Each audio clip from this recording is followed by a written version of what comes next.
My talk is Flapping Birds and Space Telescopes, and you would think that should have nothing to do with one another, but I hope by the end of these 18 minutes you'll see a little bit of a relation. It ties through origami. So let me start. What is origami? Most people think they know what origami is. It's this: flapping birds, toys, cootie catchers, that sort of thing. And that is what origami used to be. But it's become something else. It's become an art form, a form of sculpture. The common theme, what makes it origami, is folding, is how we create the form. Now, it's very old. This is a plate from 1797. Shows these women playing with these toys. If you look close, it's this shape called a crane. Every Japanese kid learns how to fold that crane. So this art has been around for hundreds of years, and you would think something that's been around that long, so restrictive, folding only, everything that could be done has been done a long time ago.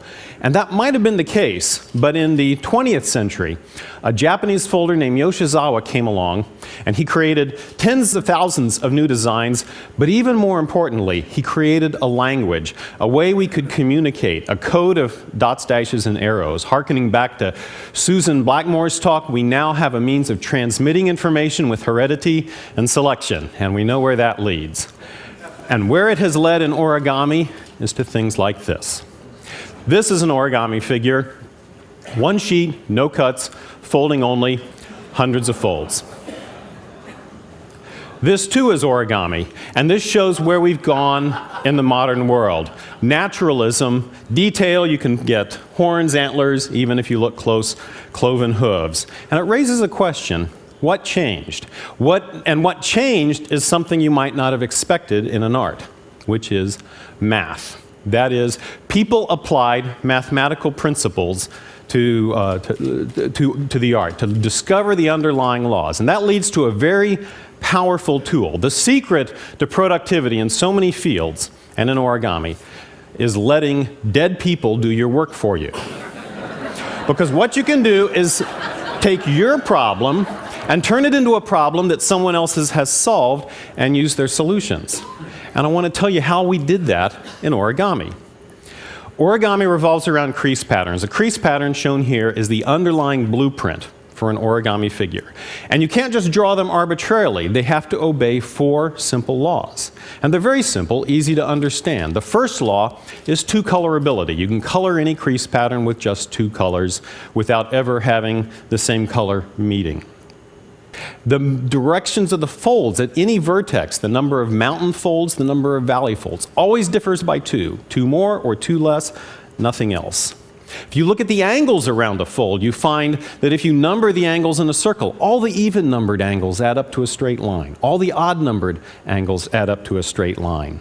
And if you look at how the layers stack, you'll find that no matter how you stack folds and sheets, a sheet can never penetrate a fold. So that's 4 simple laws. That's all you need in origami. All of origami comes from that. And you'd think, can 4 simple laws give rise to that kind of complexity? But indeed, the laws of quantum mechanics can be written down on a napkin, and yet they govern all of chemistry, all of life, all of history. If we obey these laws, we can do amazing things. So in origami, to obey these laws, we can take simple patterns like this repeating pattern of folds called textures, and by itself, it's nothing. But if we follow the laws of origami, we can put these patterns into another fold that itself might be something very, very simple, but when we put it together, we get something a little different. So this fish, 400 scales, again, it is one uncut square, only folding. And if you don't want to fold 400 scales, you can back off and just do a few things and add plates to the back of a turtle or toes. Or you can ramp up and go up to 50 stars on a flag with 13 stripes. And if you want to go really crazy, 1,000 scales on a rattlesnake. And this guy's on display downstairs, so take a look if you get a chance. The most powerful tools in origami have related to how we get parts of creatures. And I can put it in this simple equation. We take an idea, combine it with a square, and you get an origami figure. What matters is what we mean by those symbols. And you might say, can you really be that specific? I mean, a stag beetle, it's got 2 points for jaws, it's got antennae. Can you be that specific in the detail? And yeah, you really can. So how do we do that? Well, we break it down into a few smaller steps. So let me stretch out that equation. I start with my idea. I abstract it. What's the most abstract form? It's a stick figure. And from that stick figure, I somehow have to get to a folded shape that has a part for every bit of the subject, a flap for every leg. And then once I have that folded shape that we call the base, you can make the legs narrower, you can bend them, you can turn it into the finished shape. Now the first step, pretty easy. Take an idea, draw a stick figure. The last step is not so hard, but that middle step, going from the abstract description to the folded shape, that's hard. But that's the place where the mathematical ideas can get us over the hump. And I'm going to show you all how to do that, so you can go out of here and fold something. But we're going to start small. This base has a lot of flaps in it. We're going to learn how to make one flap. How would you make a single flap? Take a square, fold it in half, fold it in half, fold it again, till it gets long and narrow, and then we'll say the end of that. That's a flap. I could use that for a leg, an arm, anything like that. What paper went into that flap? Well, if I unfold it and go back to the crease pattern, you can see that the upper left corner of that shape is the paper that went into the flap. So that's the flap, and all the rest of the paper is left over. I can use it for something else. Well, there's other ways of making a flap. There's other dimensions for flaps. If I make the flap skinnier, I can use a bit less paper. If I make the flap as skinny as possible, I get to the limit of the minimum amount of paper needed. And you can see there, it needs a quarter circle of paper to make a flap. There's other ways of making flaps. If I put the flap on the edge, it uses a half circle of paper. And if I make the flap from the middle, it uses a full circle. So no matter how I make a flap, it needs some part of a circular region of paper. So now we're ready to scale up. What if I want to make something that has a lot of flaps? What do I need? I need a lot of circles. And in the 1990s, origami artists discovered these principles and realized we could make arbitrarily complicated figures just by packing circles. And here's where the dead people start to help us out. Because lots of people have studied the problem of packing circles. I can rely on that vast history of mathematicians and artists looking at disk packings and arrangements, and I can use those patterns now to create origami shapes. So we figured out these rules whereby you pack circles, you decorate the patterns of circles with lines according to more rules. That gives you the folds. Those folds fold into a base. You shape the base, you get a folded shape, in this case, a cockroach. And it's so simple. It's so simple that a computer could do it. And you say, well, you know, how simple is that? But computers, you need to be able to describe things in very basic terms, and with this, we could. So I wrote a computer program a bunch of years ago called TreeMaker, and you can download it from my website. It's free, runs on all the major platforms, even Windows. And you just draw a stick figure, and it calculates the crease pattern. It does the circle packing, calculates the crease pattern, and if you use that stick figure that I just showed, which you can kind of tell, it's a deer, it's got antlers, you'll get this crease pattern. And if you take this crease pattern and you fold on the dotted lines, you'll get a base that you can then shape into a deer with exactly the crease pattern that you wanted. And if you want a different deer, it's not a white-tailed deer, but you want a mule deer or an elk, you change the packing and you can do an elk. Or you could do a moose, or really any other kind of deer. These techniques revolutionized this art. We found we could do insects, spiders, which are close, things with legs and wings, things with legs and antenna, and if folding a single praying mantis from a single uncut square wasn't interesting enough, then you could do two praying mantises from a single uncut square. She's eating him. I call it snack time. And you can do more than just insects. This, you can put details, toes and claws. Grizzly bear has claws. This tree frog has toes. Actually, lots of people in origami now put toes into their models. Toes have become an origami meme because everyone's doing it. You can make multiple subjects. So these are a couple of instrumentalists. The guitar player from a single square, the bass player from a single square. And if you say, well, but a guitar, a bass, that's not so hot, do a little more complicated instrument, well, then you could do an organ. And what this has allowed is the creation of origami on demand. I mean, so now people can say, well, I want exactly this and this and this, and you can go out and fold it. And sometimes you create high art, and sometimes you pay the bills by doing some commercial work. But I want to show you some examples. Everything you'll see here, except the car, is origami. その伝説はよく知られている。それは山を支配する。それは諸物を支配する。それは風を支配する。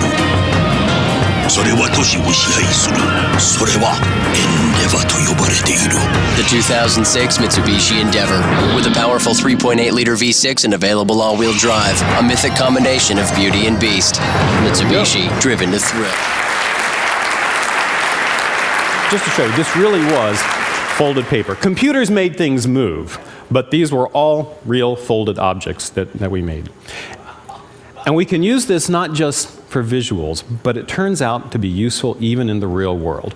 Surprisingly, origami and the structures that we've developed in origami turn out to have applications in medicine, in science, in space, in the body, consumer electronics, and more. And I want to show you some of these examples. One of the earliest was this pattern, this folded pattern, studied by Koryo Miura, a Japanese engineer. Studied a folding pattern, realized this could fold down into an extremely compact package that had a very simple opening and closing structure. And he used it to design this solar array. It's an artist rendition, but it flew in a Japanese telescope in 1995. Now, there is actually a little origami in the James Webb Space Telescope, but it's very simple. The telescope, going up in space, it unfolds in two places. It folds in thirds. It's a very simple pattern. You wouldn't even call that origami. They certainly didn't need to talk to origami artists. But if you want to go higher and go larger than this, then you might need some origami. Engineers at Lawrence Livermore National Lab had an idea for a telescope much larger. They called it the eyeglass. The design called for geosynchronous orbit, 25,000 miles up, a 100-meter diameter lens. So imagine a lens the size of a football field. There were two groups of people who were interested in this: planetary scientists who want to look up, and then other people who wanted to look down.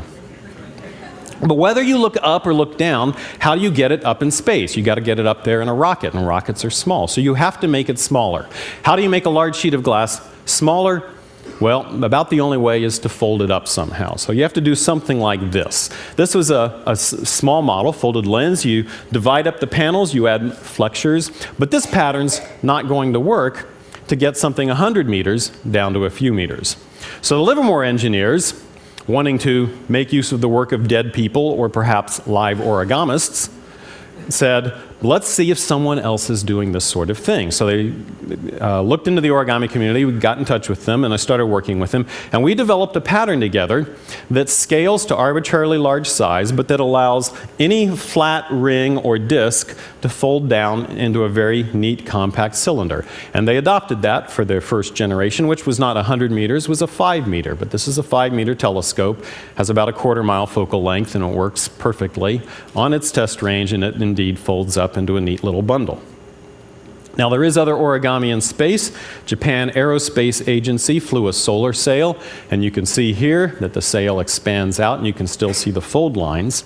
The problem that's being solved here is something that needs to be big and sheet-like at its destination, but needs to be small for the journey. And that works whether you're going into space or whether you're just going into a body.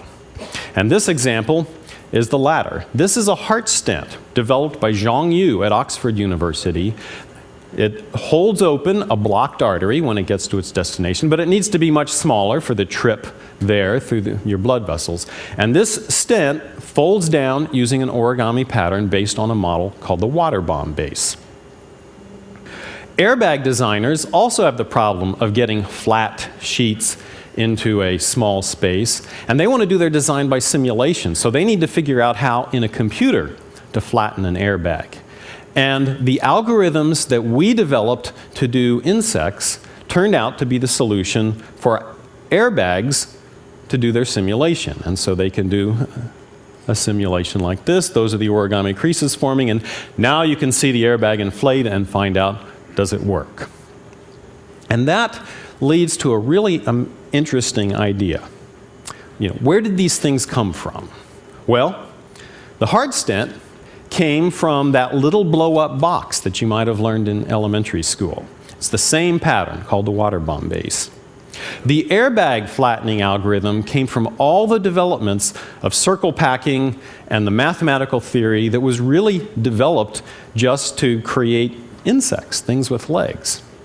The thing is that this often happens in math and the science. When you get math involved, problems that you solve for aesthetic value only, or to create something beautiful, turn around and turn out to have an application in the real world. And as weird and surprising as it may sound, origami may someday even save a life. Thanks.